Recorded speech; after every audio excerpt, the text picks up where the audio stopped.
Hi friends, అందరికీ నమస్కారం. అంజలి కథలకి స్వాగతం. భువనమోహిని జానపద నవల రెండవ భాగము మరియు చివరి భాగం కథ విందాం. రాజశేఖరుడు కపట యువతిగా తన దగ్గర చేరినప్పటి నుంచి భువనమోహిని ఆమెను ఎంతో అభిమానంగా చూడసాగింది. తన మంత్రిపుత్రిక అయిన లవంగిని, తన తండ్రి మిత్రుడైన ధనగుప్తుడి కుమార్తె హేమావతిని రాజశేఖరుడికి పరిచయం చేసి ఆ ముగ్గురితో కలిసి వినోదంగా కాలక్షేపం చేస్తుండేది. ఉచ్చారణలో గొంతుకను స్త్రీ గొంతుకలా అనుకరిస్తూ రాజశేఖరుడు ఎంతో జాగ్రత్తగా మాట్లాడుతుండేవాడు. అతడెంతో జాగ్రత్తగా ప్రవర్తిస్తున్నప్పటికీ మహామేధావి అయిన మంత్రి కుమార్తె అతడి నిజస్వరూపాన్ని పసిగట్టింది. ఆ విషయము వైశ్యపుత్రికి అయిన హేమావతికి మాత్రం చెప్పి ఒకనాడు భువనమోహిని తన తల్లితో మాట్లాడటానికి ఆమె భవనానికి వెళ్ళినప్పుడు హేమావతితో కలిసి లవంగి రాజశేఖరుడి దగ్గరికి వచ్చింది. రాజశేఖరుడు వారిద్దరినీ చూసి చిరునవ్వుతో, మీరిద్దరే వచ్చారేంటి, రాకుమారి ఏది అని అడిగాడు. అప్పుడు లవంగి అతన్ని గంభీరంగా చూస్తూ, ఓయి, నీ ఆడంగి చేష్టలు కట్టిపెట్టి మాతో నిజం చెప్పు. నువ్వెవరివి? ఏ కారణం వల్ల ఇలా ఆడవేషం వేసుకుని కపట ప్రవర్తనతో మా రాకుమారి దగ్గర మసులుకుంటున్నావు అని అడిగింది. మంత్రి కుమార్తె చాలా తెలివితేటలు గల యువతి అని అంతకు ముందే విని ఉన్నందున రాజశేఖరుడు ఆమె తనను నలుగురిలో బట్టబయలు చేయకుండా ప్రత్యేకంగా అడిగినందుకు ఒక విధంగా సంతోషిస్తూ, సోదరి, నువ్వు ఊహించినట్లుగా నేను స్త్రీ వేషధారినైన ఒకానొక రాజపుత్రుణ్ణి. మీ రాజకుమారి అయిన భువనమోహిని పైన మనసు పడి ఆ సౌభాగ్యవతిని వివాహం చేసుకోవాలని పట్టుబట్టగా నా ప్రియమిత్రుడు మా మంత్రి కుమారుడు అయిన గుణశేఖరుడి పథకం ప్రకారము ఇలా ఇక్కడికి చేరాను. ఈ ఊరిలోనే గుణశేఖరుడు రత్నగుప్తుడనే మరో మిత్రుడితో కలిసి ఉంటున్నాడు. మీరిద్దరూ నా చెల్లెల వంటి వారు. దయచేసి మీరు కూడా మా పథకంలో పాలు పంచుకొని మా ప్రేమ వ్యవహారాన్ని జయప్రదం చేయండి అని చెప్పాడు. ఆ మాటలు వినగానే మంత్రిపుత్రి వైశ్యపుత్రి ఆలోచనలో పడ్డారు. ఏ రూపంగానైనా తమ మిత్రురాలు తన దీక్షను విడిచిపెట్టి వివాహానికి సుముఖురాలైతే మహారాజా దంపతులు, ఈ దేశ ప్రజలు, తమ బోటి స్నేహితురాండ్రు ఎంతగానో సంతోషిస్తారు. పైగా ఈ రాకుమారుడు సాహసి, తెలివైన వాడులా కనిపిస్తున్నాడు. తమ రాకుమారికి అన్ని విధాలా తగినవాడు. ఆ విధంగా ఆలోచించిన తర్వాత లవంగి రాజశేఖరుణ్ణి చూస్తూ, మీ పేరు అని అడిగింది. రాజశేఖరుడు, మీ మీద గౌరవము విశ్వాసము ఏర్పడుతుంది. మీరు పట్టిన పట్టు విడవకుండా ఎన్ని ఆటంకాలు ఏర్పడినా చివరిదాకా కార్యసాధనకు నిలుస్తారా? తప్పకుండా చెల్లి. నేను మా మంత్రి కుమారుడు దేశాటనకు బయలుదేరి ఇప్పటికి ఎన్నో ఊళ్ళు తిరిగాం. ఎన్నెన్నో వింతలు విశేషాలు చూశాము. మీ రాకుమారి వంటి అందగత్తెని గాని, ఇటువంటి విచిత్రమైన పద్ధతులు అవలంబించిన యువతిని గాని మేమింతవరకు చూడలేదు. అందువలనే నాకు మీ రాజపుత్రిని పెళ్లాడాలన్న పట్టుదల హెచ్చింది. ఈమె ఇలా పురుషద్వేష వ్రతం పూనటానికి కారణం తెలుసుకోగలిగితే తక్కిన వ్యవహారమంతా తాను చూసుకుంటానని మా మంత్రి కుమారుడు చెప్పాడు. మంచిది, మీరు జాగ్రత్తగా మసులుకుంటూ సమయం చూసి ఈ విషయమై మా రాజకుమారిని అడగండి. ఆ విధంగా లవంగి హేమావతి రాజశేఖరుడితో మాట్లాడుతూ ఉండగా రాకుమారి అప్పుడే తల్లి దగ్గర నుంచి తిరిగి తన మందిరానికి వచ్చింది. ఏమిటో ముగ్గురూ కలిసి దీర్ఘాలోచనలో మునిగి ఉన్నారు. కొంపదీసి నా మీద కుట్ర పనటం లేదు కదా అంది రాకుమారి ముత్యాల సరాల్లా ఉన్న పలు వరుస తెల్లగా మెరిసేటట్లు నవ్వుతూ. మేమేం కుట్ర పన్నగలం తల్లి, మగవాళ్ల కుట్రలను గురించి ముచ్చడించుకుంటూ ఉండగా మీరు వచ్చారు అంది హేమావతి చిరునవ్వుతో. మనకు అతిథిగా వచ్చిన ఈ రాజపత్ని గొప్ప పతివ్రత. ఆమె ఎదుట మగవాళ్లను గురించి చులకనగా మాట్లాడితే ఆ మగవాళ్లలో తన భర్త కూడా ఉన్నాడుగా మరి అంది భువనమోహిని. ఉన్నాడు. మగవాడు కాబట్టే కట్టుకున్న పెళ్ళాన్ని ఎక్కడ పడితే అక్కడ విడిచిపెట్టి దేశాలు పట్టి తిరుగుతున్నాడు. చీచి, ఈ మగజాతిని నమ్మనేకూడదు అన్నాడు రాజశేఖరుడు. అతన్ని నిజమైన స్త్రీగానే భావించిన భువనమోహిని ఆశ్చర్యంతో చూస్తూ, ఏమిటి, మీకు కూడా నాలాగే పురుషద్వేషం ఉందా అని అడిగింది. బుద్ధి గడ్డి తిని వివాహం చేసుకున్నాను గాని ఏమాత్రము ముందుగా ఇలాంటి పరిస్థితి మీలాగా ఊహించగలిగినా నేను బ్రహ్మచారినిగానే ఉండిపోయేదాన్ని అన్నాడు రాజశేఖరుడు. అతడు చాలా యుక్తితో రాజకుమారి దగ్గర నుంచి ఏదో రహస్యాన్ని రాబట్టాలన్న ఉద్దేశంతో అలా సంభాషణను పెంచుతున్నాడని భావించిన లవంగి, హేమావతి ఆసక్తిగా ఆ సంభాషణను వింటున్నారు.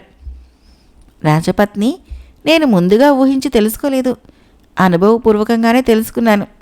మగజాతిని నమ్మకూడదని అంది భువనమోహిని. ఏమిటి? ఇంకా వివాహంగాని కన్యగా ఉంటున్న మీరు అనుభవపూర్వకంగా మగజాతి మాయలు తెలుసుకున్నారా? బహుశా ఎవరినైనా ప్రేమించి భంగపడి ఉంటారు కాబోలు అన్నాడు రాజశేఖరుడు. చచ్చా, అదేం కాదు. మరైతే ఆ అనుభవం ఎలాంటిదో చెప్పండి. అది ఈ జన్మకు సంబంధించిన విషయం కాదు. ఆ మాటలకి రాజశేఖరుడు ఫకాలను నవ్వి, మీరు ఏదో చెప్పవలసి వస్తుందని కట్టుగా తల్లటానికి ప్రయత్నిస్తున్నట్లు ఉంది సుమా. అంతగా పురుషద్వేషానికి కారణం చెప్పరానిదైతే మానివేయచ్చు గాని మా కోసం అబద్ధాల్ని ఆలోచించడం ఎందుకు రాకుమారి? అబద్ధమా? అవును, నా బుద్ధికి అలాగే అనిపిస్తుంది. మీరు ఈ జన్మలోనే ఇంతకు ముందే ఎవరినో ప్రేమించి వారి వల్ల భంగపడి ఇలా నిస్పృహ చెంది మగజాతిపైన పగపెట్టుకుని ఉన్నారని నా అభిప్రాయం. అంతేగాని ఈ జన్మకు సంబంధించిన విషయం కాదని అంటే మాత్రం నేను నమ్మను. నేనే కాదు, ఈ రాజ్యంలో ఎవరూ నమ్మరు.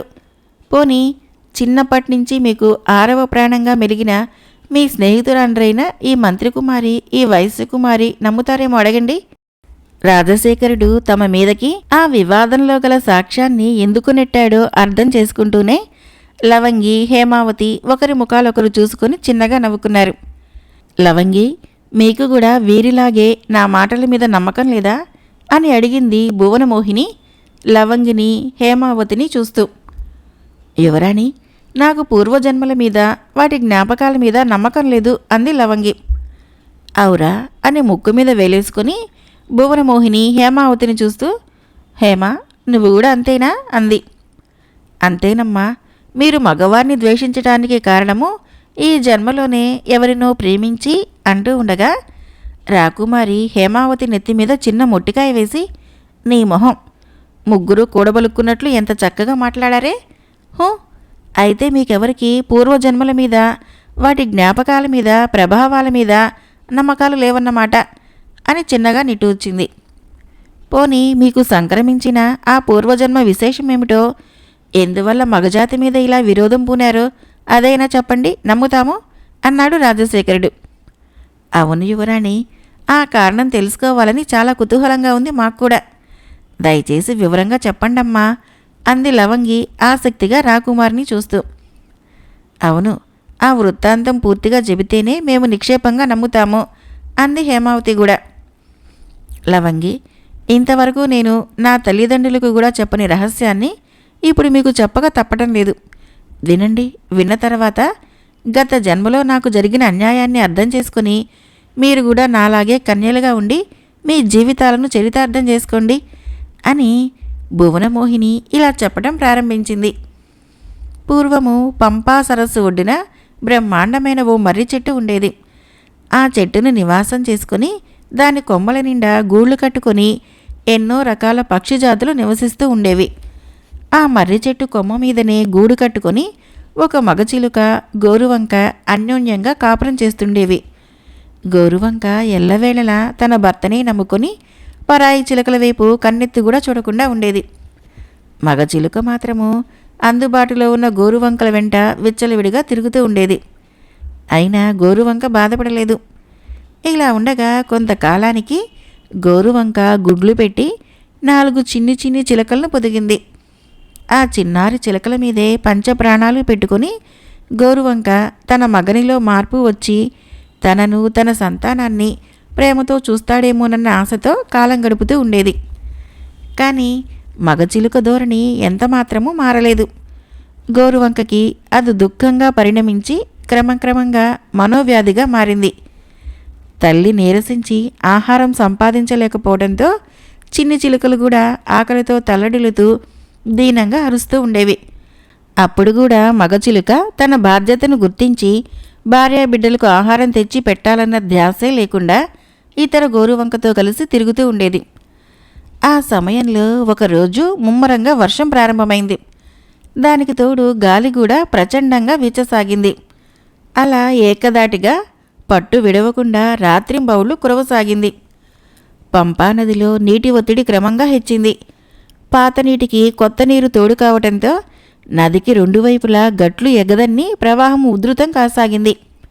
ఆ ప్రవాహ దాటికి గట్టు మీద చెట్లు కూకటి వేళ్లతో పెళ్లగించబడి నీళ్లలో కొట్టుకుపోసాగాయి. నీరు పక్షిజాతులు ఉంటున్న మర్రి చెట్టు మొదలను ఆక్రమించాయి. ఎంత ఊడలు దిగిన మహావృక్షమైనా క్రిందకి నీళ్లు బాగా చొచ్చుకుపోయి మట్టిని పూర్తిగా తడిపేసినందున ఆ మర్రి చెట్టు కూడా తన అస్తిత్వాన్ని కోల్పోతూ ఏ క్షణానూ నీటిపాలయ్యే లక్షణాలు గోచరించాయి. వెంటనే ఆ వృక్షం మీద పక్షులన్నీ తమ తమ పిల్లాజల్లలని రెక్కల చాటును దాచుకొని అక్కడి నుంచి పారిపోవటానికి ప్రయత్నాలు ప్రారంభించాయి. గోరింక తన పక్కనే నిల్చొని ఉన్న చిలుకను చూస్తూ, స్వామి, ప్రవాహము అంతకంతకు ఎక్కువయ్యేటట్లుంది. అందరూ ఇక్కడి నుంచి సురక్షితమైన చోటికి బయలుదేరుతున్నారు. నీరసం వలన నా రెక్కలు కదలటం లేదు. పసిగుడ్డులను మోయటం అలా ఉంచి నేను పైకి ఎగరగలనో లేనో తెలియకుండా ఉన్నది. ముందు మీరు మన బిడ్డల్ని ఎక్కడైనా సురక్షిత స్థానం చేర్పించండి. ప్రాణాలు ఉంటే నేను ఎలాగైనా వచ్చి మిమ్మల్ని కలుసుకుంటాను. నేను మీ భార్యనైనందుకు, ఈ చిన్నారులు మీ బిడ్డలైనందుకు మాకీ ఒక్క సహాయం చేయండి అని దీనాతి దీనంగా ప్రార్థించింది. కానీ మగచిలక గోరింక చెబుతున్న మాటలకు ప్రత్యుత్తరం ఇవ్వకుండా ఎటో చూస్తూ ఉండి అప్పుడే ఓ గోరింక గూటి నుంచి పారిపోతూ ఉండగా దాని వెంటబడి వెళ్ళిపోయింది.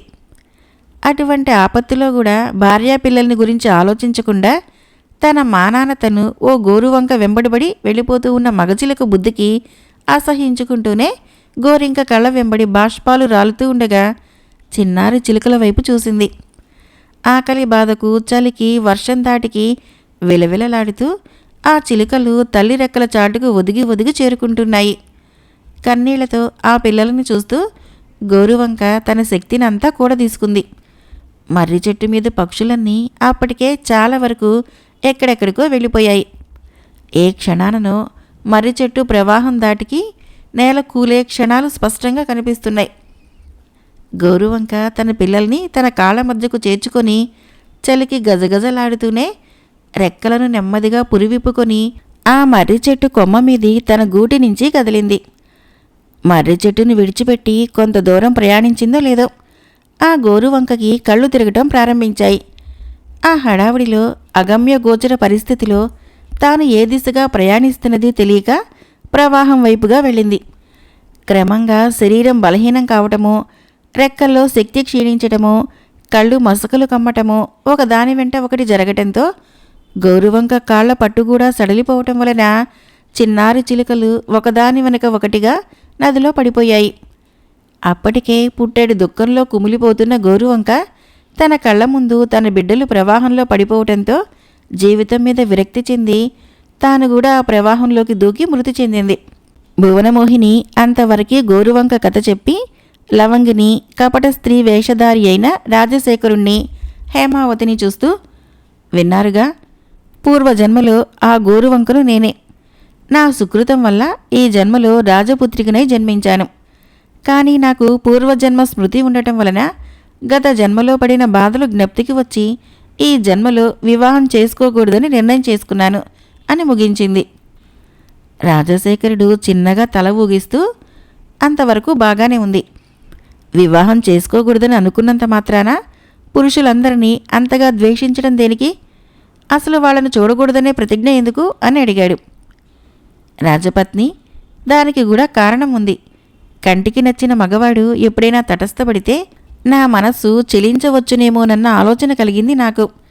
అందువలనే నేను ఇటువంటి కఠోర నియమము అవలంబించవలసి వచ్చింది.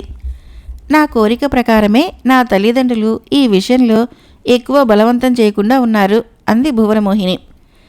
లవంగి నిట్టూర్చుతూ, అమ్మయ్య, మీ పురుషద్వేషం క్రింద ఇంతటి కథ ఉందన్నమాట అంది. ఇప్పుడైనా నన్ను నమ్ముతున్నారు కదా? అదే 10,000. ఇక ఉద్యానవనానికి వెళదాం పదండి. ప్రతిసారి వన విహారాలతోనే సరిపోతుంది. ఈసారి జలక్రీడలు ఆడదాము అంది భువనమోహిని. జలక్రీడలు అనేసరికి రాజశేఖరుడు గతుక్కుమన్నాడు. వారితో కలిసి వెళితే తనను జలక్రీడలకు ఆహ్వానిస్తూ నిర్బంధిస్తుంది రాకుమారి. అప్పుడు తాను అనవసరమైన చిక్కుల్లో పడిపోతాడు. అందువల్ల వెంటనే భువనమోహినిని చూస్తూ, మీరంతా వెళ్ళండి, నాకు జలక్రీడలంటే ఇష్టం లేదు అన్నాడు. పోనీ మీరు ఊరికే ఉందిరుగాని రండి అంది భువనమోహిని. రాజశేఖరుడికి అది కూడా ఇబ్బందే. లవంగి జోక్యం కలిగించుకుంటూ, పోనీలేండి యువరాణి, ఈ రాజపత్ని మన అతిథి, ఆమెకి ఇష్టమైన వినోదాలతోనే కాలం గడుపుదాము అంది. బ్రతుకు జీవుడా అనుకున్నాడు రాజశేఖరుడు. పూటకూళ్ళవ్వ మేడ మీద గుణశేఖరుడు, రత్నగుప్తుడు ఏదో మాట్లాడుకుంటూ ఉండగా ఒక పనికత్తె వచ్చి, బాబు, మీకోసం ఎవరో 2 అబ్బాయిలు వచ్చారు అని చెప్పింది. తమ కోసము ఆ పరాయి ఊళ్ళో ఎవరు వచ్చారబ్బా అనుకుంటూనే గుణశేఖరుడు వాళ్ళని తీసుకురమ్మని చెప్పాడు. ఆ పనికత్తె వెళ్ళిన కాసేపటికి 2 యువకులు వీరవేషాలు ధరించి అక్కడికి వచ్చారు. ఆ 2 నడుములకు కరవాలాల ఒరలు వేలాడుతున్నాయి. వాళ్ళని ఆశ్చర్యంగా చూస్తూ గుణశేఖరుడు గౌరవపూర్వకంగా లోపలికి రండి అన్నాడు. ఒక యువకుడు టీవీగా నిల్చొని, మేం లోపలికి రావటం లేదు, మిమ్మల్ని బయటకు తీసుకువెళ్ళటానికి వచ్చాము అన్నాడు. అంటే అన్నాడు రత్నగుప్తుడు అయోమయంగా ఆ యువకుల్ని చూస్తూ. రెండవ యువకుడు రత్నగుప్తుడిని కాస్త తీవ్రంగా చూస్తూ, అంటే మిమ్మల్ని మహారాజు గారి దగ్గరికి తీసుకువెళ్ళటానికి వచ్చాం, మర్యాదగా బయలుదేరితే సరే లేకపోతే అన్నాడు. లేకపోతే బలవంతంగా లాక్కెళ్లాల్సి ఉంటుంది. అంతటి బలవంతులా మీరు? అవునో కాదో తేల్చుకోవాలని ఉందా? ఆ 2 అలా గొడవపట్టం చూసి గుణశేఖరుడు రత్నగుప్తుడిని వారిస్తూ, రత్న, తొందరపడకు, నేను చూసుకుంటాను ఈ వ్యవహారం ఏమిటో అన్నాడు.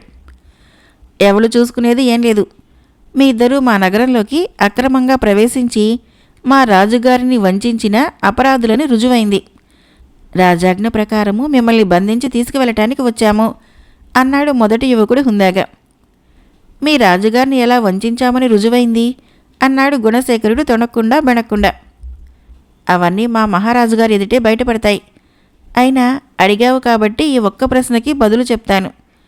ఒక యువకుడికి యువతి వేషం వేయించి మా రాజుగారి అంతఃపురంలో చేర్పించి మీ మారువేషాలు తీసేసి ఈ పూటకోళ్ళ ఇంట్లో బస చేస్తూ ఇంకా ఏదో కుట్ర పన్నటానికి ప్రయత్నిస్తున్న అపరాధులుగా మీరు మా ప్రభువుల దృష్టిలో పడ్డారు అన్నాడు ఆ యువకుడు.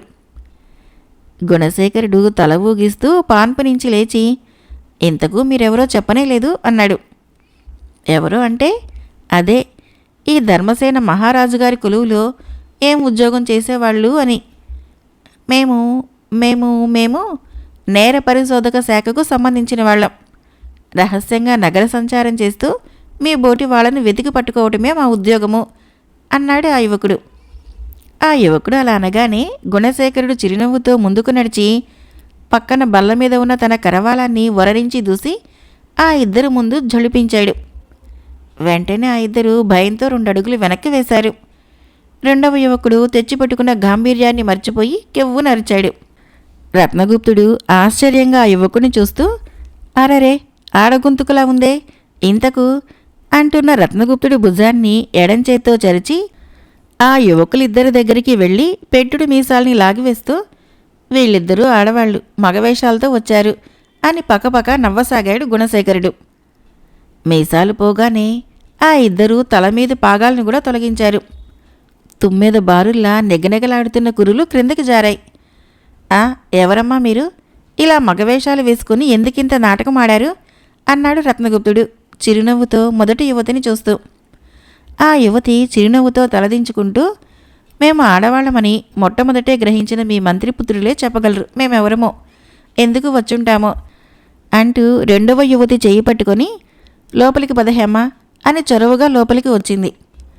మీరెవరో నాకు తెలుసు, ఎందుకు వచ్చింది మీరే చెప్పాలి. దయచేసి అలా కూర్చోండి మంత్రికుమారి అన్నాడు గుణశేఖరుడు సాదరంగా ఆ యువతితో. ఈ యువతి నాకు మా రాజపుత్రికి ప్రాణ స్నేహితురాలు, మా మహారాజు గారి ఆస్థాన రత్న పరీక్షకుల పుత్రిక, పేరు హేమావతి అని హేమను పరిచయం చేసింది మంత్రికుమారి అయిన లవంగి. హేమావతి గుణశేఖరుడికి రత్నగుప్తుడికి నమస్కరించగానే ఆ 2 కూడా ఆ యువతికి నమస్కరించారు. ఆ తర్వాత గుణశేఖరుడు రత్నగుప్తుడు పాన్పు మీద కూర్చోగానే లవంగి హేమావతి ఎదురుగా ఉన్న పీఠాల మీద కూర్చున్నారు. మీ రాకుమారి గారు పూనిన పురుషద్వేష వ్రతానికి కారణం తెలుసుకున్నాడు మా రాజశేఖరుడు. ఇక మీదట జరగబోయే కార్యక్రమానికి పథకం కూడా వేసి ఉంచాను. మీ సహకారానికి చాలా కృతజ్ఞతలు అన్నాడు గుణశేఖరుడు లవంగిని చూస్తూ. ఈ విషయము మీకు ఇంతలోనే ఎలా తెలిసింది? రాజశేఖరుల వారు అంతఃపురం విడిచిపెట్టి బయటికి వచ్చే అవకాశమే లేదే అంది లవంగి విస్తుపోతూ. అక్కడి విశేషాలు మాకు తెలియటానికి రాజశేఖరుడు బయటికి వచ్చి మాకు చెప్పవలసిన అవసరం లేకుండానే మేము కొన్ని ఏర్పాట్లు చేసుకున్నాము. ఆ ప్రకారము ప్రతిదినము సాయంత్రము నేను, రత్నగుప్తుడు అంతఃపుర భవనం పక్కగా తిరుగుతూ ఉండేవాళ్ళం. నిన్నటి దినము రాజశేఖరుడు ఈ ఉత్తరం ఉండచేసి మా దగ్గరకు విసిరాడు అని గుణశేఖరుడు బల్ల మీద ఉన్న ఒక ఉత్తరాన్ని లవంగికి ఇచ్చాడు. హేమావతి, లవంగి ఆ ఉత్తరాన్ని ఇలా చదువుకోసాగారు. ప్రియమిత్రుడు గుణశేఖరుడికి, నువ్వు నన్ను అంతఃపురంలో ఆడవేషంలో ఉంచిపోయినప్పటి నుంచి ఈ దినం దాకా భువనమోహిని రహస్యం తెలుసుకునే అవకాశం లభించలేదు. నా వ్యవహారం పసికట్టిన మంత్రి కుమార్తె అయిన లవంగి, ఆస్థాన రత్న పరీక్షకుడు పుత్రిక అయిన హేమావతి నన్ను నిలదీసి ప్రశ్నించారు. ఆ యువతీమణులకు నేను నా వృత్తాంతము దాచకుండా వివరించిన తర్వాత వారిద్దరూ సంతోషించి నన్ను తమ సోదరుడిగా భావించి భువనమోహిని విషయంలో తమ తోడ్పాటు అందజేస్తామని వాగ్దానం చేశారు. ఆ ప్రకారమే చేశారు కూడా. మన పథకము జయప్రదంగా పారింది. రేపటి దినము నువ్వు, మన రత్నగుప్తుడు, రాజు, మంత్రి వేషాలతో వచ్చి నన్ను ఇక్కడి నుంచి తీసుకువెళ్ళవలసిందిగా కోరుతున్నాను. అలా కాకుండా నా అంతటగా నేను వస్తే లేనిపోని అనుమానాలు తగులుతాయి. పోతే ఆ మంత్రి కుమారిని హేమావతిని నా చెల్లెలుగా ప్రేమిస్తున్నాను. ఆ ఇద్దరు యువతులు సౌజన్యవంతులు, సౌశీల్యవంతులు. కాబట్టి వాళ్ల విషయమై నేను చొరవ చేసుకుని ఓ నిర్ణయానికి వచ్చాను. లవంగిని నీకు అనుకూలవతి అయిన ఇల్లాలిగాను, హేమావతిని రత్నగుప్తుడికి తగిన అర్ధాంగిగాను భగవంతుడు సంకల్పించడం వలనే మనమందరము ఒకరి మీద ఒకరము ఆత్మీయతను పెంచుకున్నాం. ఆ విషయమై నా సోదరీమణులకు నేను చెబుతాను. మీరు కూడా నా మాట కాదనరనే నమ్మకంతో ఉన్నాను. మిత్రుడు రాజశేఖరుడు. ఆ ఉత్తరం పూర్తిగా చదువుకోగానే లవంగి, హేమావతుల పెదవుల మీద చిరునవ్వు మెరిసింది. మొత్తానికి దేశాటనికి బయలుదేరిన దేశదిమ్మర్లు ముగ్గురు గృహస్థులై ఇళ్లకు చేరుకోవాలనుకున్నారన్నమాట. బాగుంది. ఇందులో మా ఇష్టాయిష్టాల ప్రమేయమేం లేదన్నమాట అన్నది లవంగి. మీ ఇష్టాయిష్టాల ప్రమేయం ఉందో లేదోనన్న విషయము మీ రాకతోనే మాకు తేట తెల్లమైంది వదినమ్మగారు అని చటుకున నాలిక కరుచుకొని, మంత్రి కుమారి గారు, ఉండండి, అతిథులకు చలువ పానీయాలు పట్టుకు వస్తాను క్రిందకి వెళ్ళి అని హడావుడిగా రత్నగుప్తుడు గదిలో నుంచి బయటికి పరిగెత్తాడు. అతడి కంగారికి హేమావతి, లవంగి ముసిముసి నవ్వులు నవ్వుకుంటూ గుణశేఖరుణ్ణి చూశారు. మాణిక్యపురం వెలుపల ఒక వనంలో ఒక గొప్ప యోగి ఇద్దరు శిష్యులతో దిగాడట. ఆయన ఆ జన్మ బ్రహ్మచారి మాత్రమే కాకుండా ఆడవాళ్ళని ద్వేషించటం వలన వనిత ద్వేష మహాయోగి అనే పేరు వచ్చిందట అన్న వదంతులు నగరమంతా వ్యాపించాయి. ఆ వార్త మహారాజు కూడా విన్నాడు. తన పుత్రిక అయిన భువనమోహిని పురుషుల్ని ద్వేషించినట్లే ఇతడెవరో స్త్రీలను ద్వేషిస్తున్నాడు. ఇది చాలా విచిత్రంగా ఉందే అనుకొని ఆ యోగిని గురించిన వివరాలు తెలుసుకోవటానికి కొందరు భటుల్ని వినియోగించాడు. వాళ్ళు వెళ్ళి వచ్చి, మహారాజా, ఆ యోగి గొప్ప ప్రతిభావంతుడిలా ఉన్నాడు. నల్లగా ఒత్తుగా పెరిగిన గడ్డము మీసాలు మధ్యన ఆ ముఖము బ్రహ్మ తేజస్సుతో వెలిగిపోతోంది. అతని శిష్యులు ఇద్దరు మాతో ఆ యోగిని గురించి ఎక్కువగా ఏమీ చెప్పలేదు. ప్రతిదినము సాయంత్రము వారు మన నగరం మధ్యలో ఉన్న శివాలయానికి వస్తారని, ఆ సమయంలో ఆడవాళ్లు వారి కంట పడకుండా ఉండే ఏర్పాట్లు చేయించమని తమకు విన్నవించారు అన్నాడు. ఆ మాటలు వినగానే ధర్మదేవ మహారాజు మంత్రిని పిలిపించి ఆ యోగి వృత్తాంతం వివరించి వారు చెప్పినట్లు యోగి శివాలయానికి వచ్చే సమయంలో ఆడవాళ్ళెవరూ వీధుల్లో కానీ ఇళ్ల ముందు కానీ ఉండకూడదని చాటింపు వేయించమని చెప్పాడు. మంత్రి అలాగే చేస్తాను ప్రభు అని వెళ్ళిపోయాడు. ఆ సాయంత్రము మాణిక్యపుర వీధులన్నీ దండోరా వేసి తలారులు రాజవీధికి వచ్చారు. శివాలయానికి వెళ్ళాలంటే రాజవీధిలో నుంచే వెళ్ళాలి. రాకుమారి అప్పుడే లవంగి, హేమావతులతో కలిసి రాజమందిరం ఉప్పరిగ మీదకు వచ్చింది. ఒక తలారి అప్పుడప్పుడు తప్పెట కొడుతూ ఉండగా విరామ సమయంలో మరొక తలారి ఇలా గొంతెత్తి రాజశాసనాన్ని ప్రకటించసాగాడు. ఓహో పౌరులారా, అందరూ శ్రద్ధగా వినండి. ప్రస్తుతము మన పట్టణానికి వనితా ద్వేష మహాయోగి గారు విచ్చేశారు. వారు నగరం వెలుపల వనంలో విడిది చేశారు. ప్రతి దినము సాయంత్రము శివాలయానికి వచ్చి వారు దేవుణ్ణి దర్శించి వెళతారు. ఆ సమయంలో వీధుల్లో కానీ ఇళ్ల ముందు కానీ ఆడవాళ్లు ఉండకుండా జాగ్రత్త పడండి హోయ్. ఆ చాటింపు వినగానే రాకుమారి ఆశ్చర్యంతో లవంగిని హేమావతిని చూస్తూ, ఏమిటి, వనితాద్వేష మహాయోగి అనే పేరుతో ఒక యోగి ఉన్నాడా? ఇది వింతగా ఉందే. అతగాడు ఆడవాళ్ళని చూడకూడదని నియమం పెట్టుకున్నాడా అంది. లవంగి ముసిముసి నవ్వులతో రాకుమారిని చూస్తూ, యువరాణి, ఇందులో వింతేముంది? మీరు ఒకానొక కారణం వలన పురుషులను ద్వేషిస్తూ వారిని చూడకూడదని నియమం పెట్టుకున్నారు. చాటింపు వినటానికి వచ్చినప్పుడు కూడా ముఖానికి తెర అడ్డంగా కట్టుకున్నారు కదా. అలాగే ఆ యోగి జీవితంలో కూడా ఏదో ప్రబలమైన కారణం ఏర్పడి ఇలా స్త్రీ ద్వేషం కలిగి ఉంటుంది అన్నది. భువనమోహిని లవంగి మాటలకు బదులు చెప్పకుండా మౌనంగా ఏదో ఆలోచిస్తూ ఉండిపోయింది. భువనమోహిని వనవిహారానికి వెళ్ళేటప్పుడు పురుషులు, వనితా ద్వేష యోగి శివాలయానికి వచ్చేటప్పుడు స్త్రీలు దాగి ఉండవలసిన పరిస్థితి ఏర్పడటంతో మాణిక్యపుర ప్రజలు నానా ఇబ్బందులు పడవలసి వచ్చింది. అది రాను రాను పురజనులకు పెద్ద బెడదగా పరిణమించింది. చివరికొకనాడు ప్రజలు కొందరు రాజసభకు వెళ్ళి ఆ విషయమై మొరపెట్టుకున్నారు. రాజు మంత్రితో ఆలోచించి, మేము ఆ యోగిని సందర్శించి దీనికి పరిష్కారమేమిటో వారినే సెలవియ్యమని అడుగుతాము. తపశ్శక్తి సంపన్నులైన మహానుభావుల పట్ల మనం తొందరపడకూడదు. త్వరలోనే మీ ఇబ్బంది తొలగిపోయేటట్లు చూస్తాను అని పౌరులకు హామీ ఇచ్చాడు. ఆ తర్వాత ధర్మదేవ మహారాజు మంత్రిని వెంటబెట్టుకుని మిత పరివారంతో కలిసి వనితా ద్వేష యోగి ఉన్న వనానికి వెళ్ళాడు. ఆ యోగి శిష్యులిద్దరూ మహారాజుని, మంత్రిని గౌరవించి తమ గురువు దగ్గరకు తీసుకుని వెళ్లారు. యోగిని చూడగానే రాజు, మంత్రి సాష్టాంగ నమస్కారాలు చేశారు. యోగి దీవించాడు. అనంతరము మహారాజు ఆజ్ఞ ప్రకారము మంత్రి యోగిని చూస్తూ, స్వామి, తమరు మా నగరానికి విచ్చేసి మమ్మల్ని పావనం చేసినందుకు మేము ధన్యులమే. కానీ ప్రతిదినము సాయంత్రము మీ కార్యక్రమం వలన మా ప్రజలకు చాలా ఇబ్బంది కలుగుతున్నది. మీరు ఆడవాళ్లపైన అంతటి ద్వేషం వహించడానికి కారణమేమిటో చెప్పండి. అది విన్న తర్వాత మనం ప్రజలకు ఇబ్బంది లేకుండా కొన్ని ఏర్పాట్లు చేసుకుందాము అన్నాడు. యోగి కొన్ని క్షణాలు ఏదో ఆలోచించి, మంత్రివర్య, మా వ్రతానికి కారణం విన్న తర్వాత మీరంతా వాస్తవం తెలుసుకుని నేను అనుసరించిన పద్ధతే మంచిది అని అనుకుంటారు. అయితే ఇది నా పూర్వజన్మకు సంబంధించిన విషయం. దీనిని మీ నగరవాసులందరికీ కూడా తెలియచేయటం మంచిదని నా అభిప్రాయం. ఎందుకంటే నా వ్రతం వల్ల ముఖ్యంగా బాధపడేది వారే కదా. కాబట్టి రేపటి దినము శివాలయం దగ్గరకు వచ్చినప్పుడు మీ పట్టణంలోని వారందరినీ అక్కడికి రప్పించి మీరు కూడా సపరివారంగా మీ ప్రభువులతో కలిసి రండి.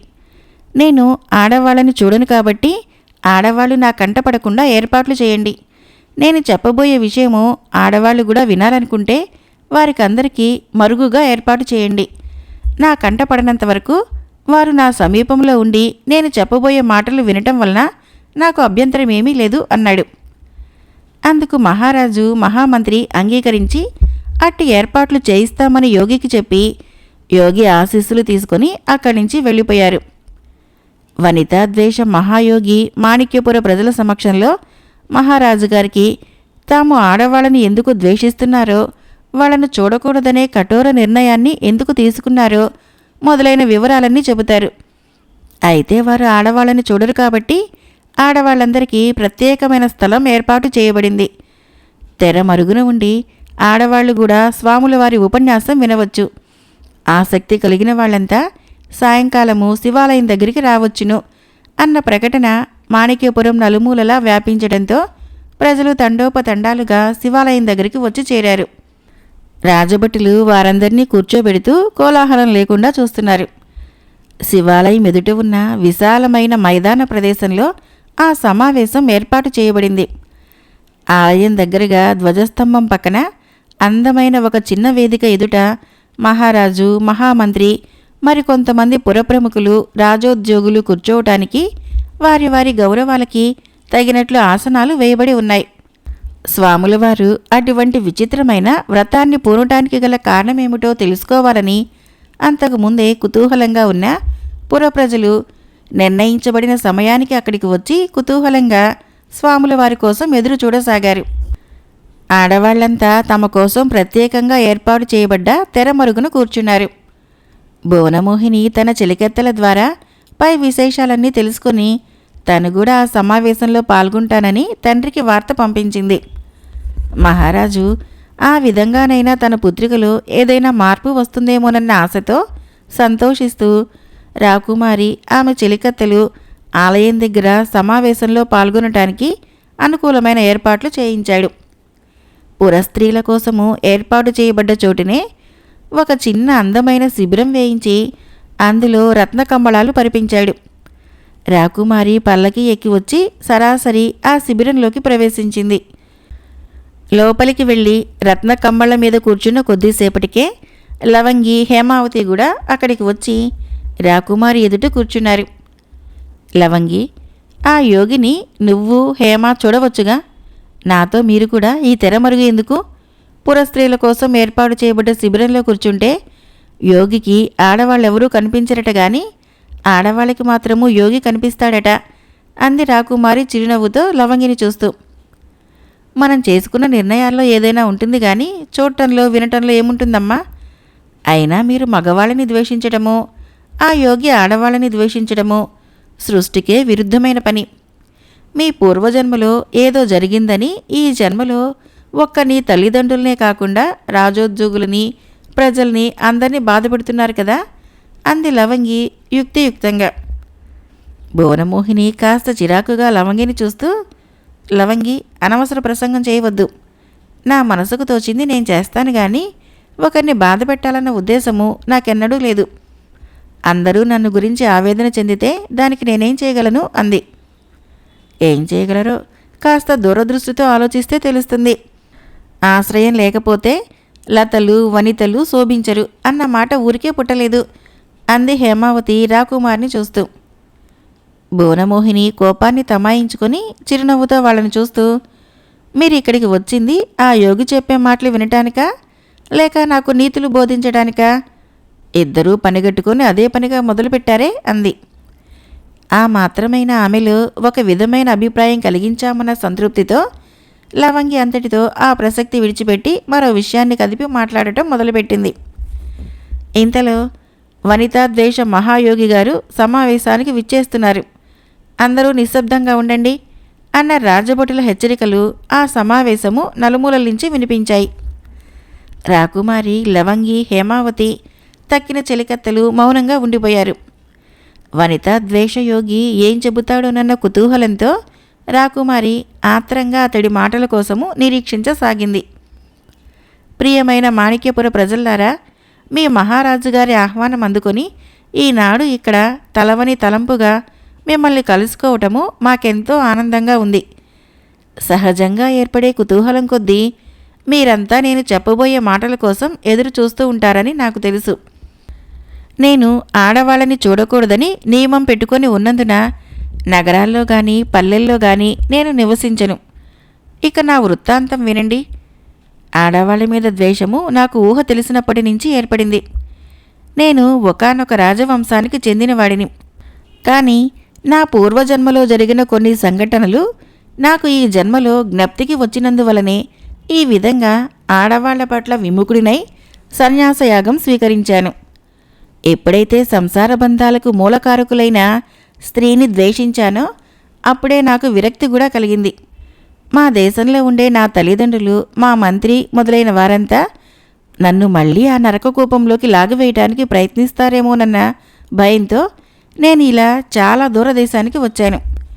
పోతే నేను ఆడవాళ్ళని ద్వేషించటానికి అసలు కథ నా పూర్వజన్మ కథ.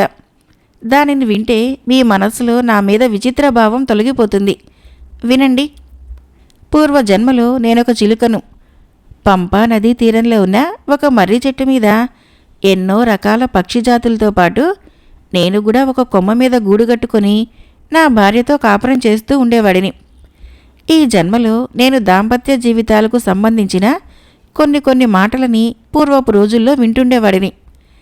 చాలా అన్యోన్యంగా ఉండే దంపతులను చూస్తే ఎవరైనా ఆహా, చిలక గోరింకల్లా ఉన్నారు అనటం కద్దు.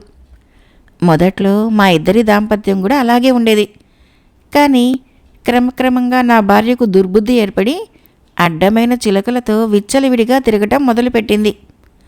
చివరికి భయం లేకుండా నా గూటికే మగ చిలుకల్ని తెచ్చుకొని స్వైర విహారం మొదలుపెట్టింది. అయినా దాని దుర్బుద్ధిని సహిస్తూ కొంతకాలం ఓపిక పట్టాను. ఎలా కలిగితేనేం మాకు కొన్ని పిల్లలు కలిగాయి. ఆ చిన్నారి పిల్లల్ని చూసుకుంటూ నా భార్య దుష్ప్రవర్తనను తాత్కాలికంగా మర్చిపోతూ ఉండేవాడిని. ఇలా కొన్నాళ్లు గడిచాక ఒక వర్షాకాలంలో పంపా నదికి వరద వచ్చింది. నదికి ఇరువైపులా ఉన్న గట్లని ఎగదన్నుకుంటూ నీరు ఉధృతంగా పారటం మొదలుపెట్టేసరికి గట్టు మీద చెట్లన్నీ కూకటి వేళ్లతో సహా పెళ్లగిలిపోయి ప్రవాహంలో కొట్టుకుపోసాగాయి.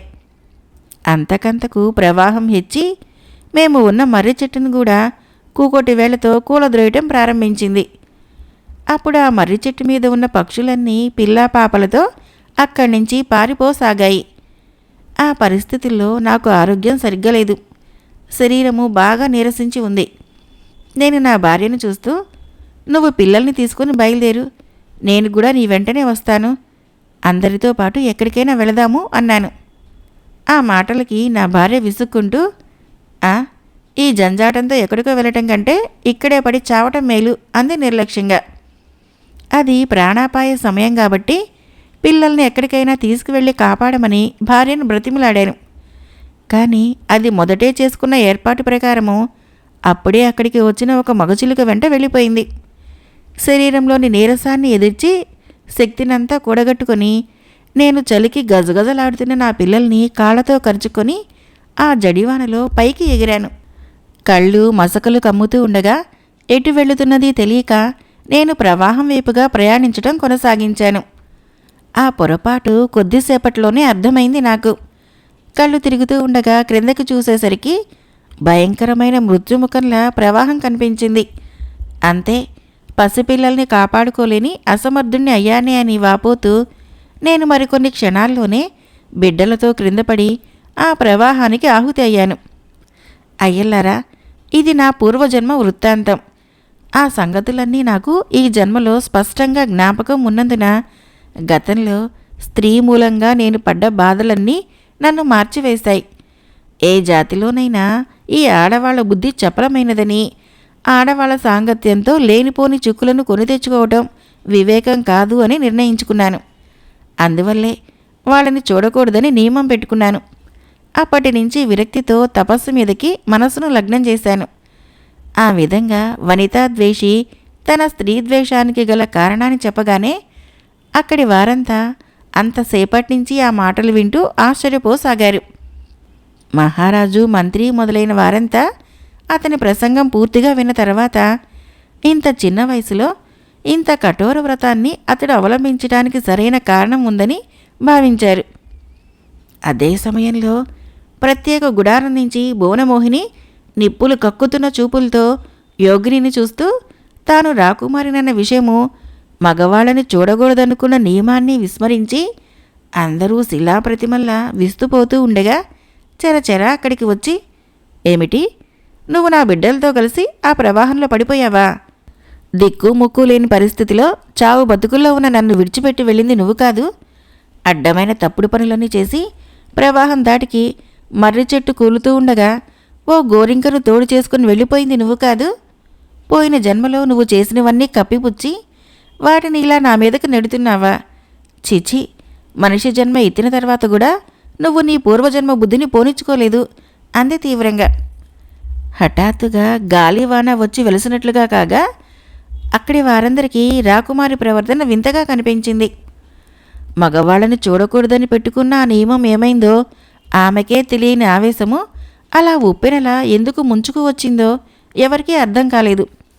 అయితే ఆ సమావేశంలో ఉన్న కొందరు బుద్ధిమంతులు మాత్రము తమ రాకుమారి కూడా పూర్వజన్మలో చిలుకగా జన్మించిందని, ఇప్పుడు వనితాద్వేషయోగి చెప్పిన వృత్తాంతంలో చిలుక ఆమెనని తెలుసుకోగలిగారు. మహారాజు, మంత్రి, రాజోద్యోగులు నిశ్చేష్టులై అలాగే యోగి వైపు, భువనమోహిని వైపు చూడసాగారు. అంతవరకు యోగికి ఇరువైపులా ఉన్న యువక సాధువులిద్దరూ ఒకరి ముఖం ఒకరు చూసుకుంటూ ఏదో సంజ్ఞ చేసుకున్నారు. భువనమోహిని అలా అనగానే యోగి కనుబొమ్మలు చిట్లిస్తూ ఆమెను ఎగాదిగా చూసి, ఓహో, నువ్వు ఈ జన్మలో కూడా నాకు మానవ స్త్రీవై ఇక్కడ దాపురించావన్నమాట. చిచి, నా ఎదుటికి వచ్చి నా నియమం పాడు చేశావు అన్నాడు.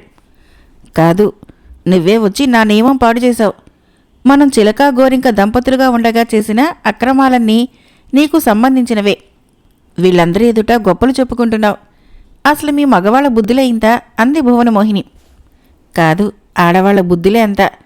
అందుకే పెద్దలు స్త్రీ బుద్ధి ప్రళయాంతకః అన్నారు అన్నాడు ఆ యోగి. కాదు, నువ్వే మోసగాడివి. కాదు, నువ్వే మోసగత్తివి. ఆ విధంగా వాళ్ళిద్దరూ పోట్లాడుకుంటూ ఉండగా మహారాజు ఆజ్ఞ ప్రకారము మహామంత్రి లేచి యోగిని చూస్తూ, స్వామి, మీరు గొప్పవారు. మా బోటి తామసులకు ఉన్నట్లు కోపతాపాలు తమకు ఉండవు. దయచేసి శాంతించండి అన్నాడు. యోగి విసుక్కుంటూ, ఇంకెక్కడి శాంతి? నా శాంతము, నా తపస్సు, నా వ్రతము, నా నియమము అన్నీ గంగలో కలిసిపోయాయి. ఈ దుష్టురాలు నా ఎదుటికి రావడంతో మీరంతా నా పట్ల క్షమించరాని అపరాధం చేశారు. ఇప్పుడు మా ఇద్దరి మధ్య నడిచిన సంభాషణ మా ఇద్దరి పూర్వజన్మకు సంబంధించిందై ఉంటుందని మీకందరికీ ఈ పాటికే అర్థమై ఉంటుంది అన్నాడు. కాదు, నువ్వే దుష్టుడివి, దుర్మార్గుడివి, మోసగాడివి. ఈ జన్మలో కూడా మళ్ళీ ఎందరినో మోసం చేయటానికే ఇలా దొంగ వేషం వేసుకుని ఊళ్ళన్నీ తిరుగుతున్నావు అంది భువనమోహిని. మంత్రి మెదటిలో అంతా గజిబిజి అయింది. మహారాజు కూడా అయోమయంగా వాళ్ళ మాటలు వింటున్నాడు.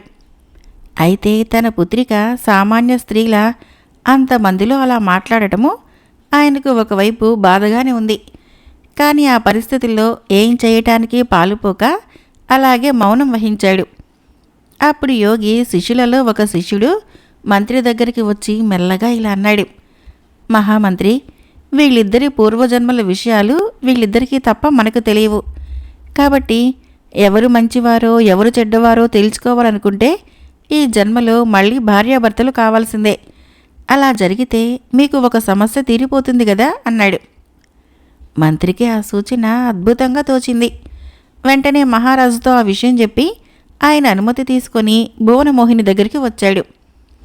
అమ్మా యువరాణి, మీ ఇద్దరి సంవాదం వింటుంటే మాకందరికీ ఆశ్చర్యంగానూ అయోమయంగానూ ఉంది. దీనికి నేనొక పరిష్కార మార్గం చెబుతాను. మీ ఇద్దరిలో ఎవరు నీతివంతులో అప్పుడు తేలుతుంది అన్నాడు. చెప్పండి, నేను సిద్ధమే అంది భువనమోహిని. నేను కూడా సిద్ధమే అన్నాడు యోగి. మంత్రి ఇలా చెప్పసాగాడు. మన పురాణాలు, ధర్మశాస్త్రాలు స్త్రీ పురుషుల జీవితాలకు పరమ పవిత్రమైన అనుబంధాన్ని వివాహం ద్వారా మాత్రమే నిర్ణయించారు. తరతరాల నుంచి యుగ యుగాలుగా ఈ పవిత్ర బంధముతోనే మానవ జీవితాలు ఉత్తమ గృహస్థాశ్రమాన్ని నెరవేరుస్తున్నాయి. భార్యకు భర్త రక్షకుడుగా మాత్రమే కాకుండా ఆలన లాలన చూసుకునే ప్రేమమూర్తి కూడా కావటం చాలా అవసరం.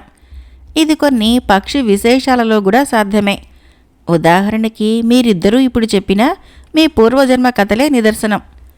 పూర్వజన్మలో శ్రీవనితా ద్వేష మహాయోగులు గారు తన సంసార జీవితంలో ఏ పొరపాటు చేయలేదని చెప్పారు. అయితే మా రాకుమారి కూడా అలాగే చెప్పారు. ఇది మాకందరికీ ఎంతో ఆశ్చర్యాన్ని కలిగిస్తున్నప్పటికీ ఒక విధమైన పరిష్కార మార్గాన్ని కూడా సూచిస్తున్నది అని అంతవరకు తన ప్రసంగం కొనసాగించి మంత్రి ఓ మారు అక్కడ గుమిగూడిన జనానికేసి చూసి వాళ్ళందరూ చాలా కుతూహలంతో గమనిస్తూ ఉండటం గ్రహించి తల పంకించి మహారాజు వైపు తిరిగాడు. మహారాజు కూడా తన మంత్రి చెబుతూ ఉన్న మాటలు చాలా యుక్తియుక్తంగా ఉన్నాయని భావించినందువలన ముఖంలో సంతృప్తి తాండవిస్తూ ఉండగా తన వైపు తిరిగిన మంత్రిని చూసి, అమాత్యవర్మ, మీరు చెప్పవలసిందేమిటో నిస్సంకోచంగా చెప్పండి అన్నాడు. అందుకు మంత్రి కాస్త తటపటాయిస్తూ, చిత్తం ప్రభు, కానీ ఇంతవరకు నేను చెప్పింది సామాన్యంగా లోకంలో జరిగే విషయాలు. ఇప్పుడు చెప్పవలసి వచ్చేవి మన యువరాణి గారి భవిష్యత్తుకు సంబంధించినవి. అలా చెప్పటానికి నాకు స్వాతంత్ర్యం ఉందా లేదా అని ఆలోచిస్తున్నాను అన్నాడు. మహారాజు చిరునవ్వుతో అతన్ని చూస్తూ, మంత్రివర్య, అలా ఆలోచించకండి, మీకు పూర్తి స్వాతంత్ర్యం ఇస్తున్నాను, నిర్భయంగా చెప్పండి అన్నాడు.